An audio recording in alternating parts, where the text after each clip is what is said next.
Peggy 3.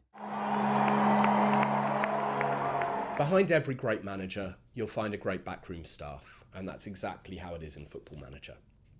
In FM13, we fine-tuned the roles of the existing backroom staff and also introduced some new staff members who weren't there before.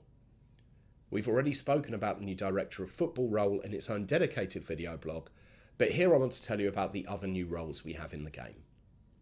For FM13, we've introduced the role of Head of Youth Development. If you're the type of manager who likes to build your side around young local players and want the very best new gens joining your youth setup at the beginning of each season, you'll need to hire well in this area.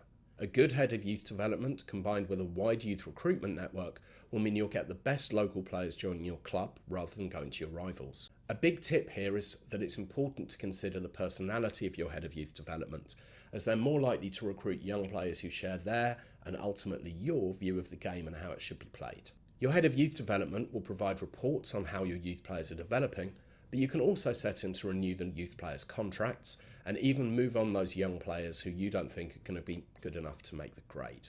This is done in the team policy section.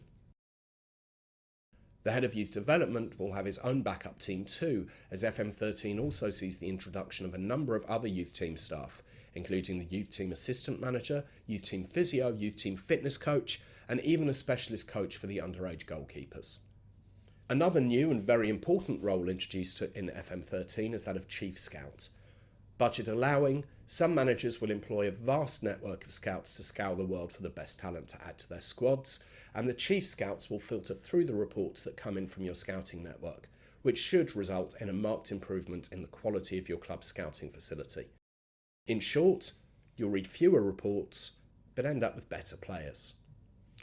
With that level of quality staff behind you, you'll have more time and be better equipped to take care of the important part of the job, winning football matches.